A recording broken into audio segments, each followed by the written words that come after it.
আসসালামু আলাইকুম রহমতুল্লাহ। বাংলাদেশ ক্রিকেটের একটা স্বভাব আছে, ব্যাটিং ভালো হলে বোলিং ভালো হবে না, বোলিং ভালো হলে ব্যাটিং ভালো হবে না। মোট কথায় দুইটা কাজ কিন্তু কখনো একসাথে ভালো হতে দেওয়া যাবে না। বাংলাদেশ সংযুক্ত আরব আমিরাতের বিপক্ষে 206 রানের বিশাল টার্গেট দিয়ে যদি হেরে যায়, তাহলে ভবিষ্যৎ বাংলাদেশ ক্রিকেট কোথায় গিয়ে দাঁড়াবে? একটু ভাবুন, বাংলাদেশ ক্রিকেট কোন দিকে যাচ্ছে? ছোট একটি দলের সাথে যদি এভাবে হার মানতে হয়, কোনো একটা বড় দলই না, আর তারা কিন্তু বড় দলের সাথে তেমন একটা খেলে না।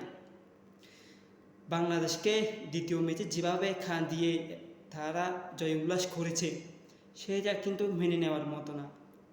এবং বাংলাদেশ ক্রিকেট ভবিষ্যতে কোথায় গিয়ে দাঁড়াবে তা আপনারা বলুন, কমেন্ট বক্সে জানিয়ে দিন।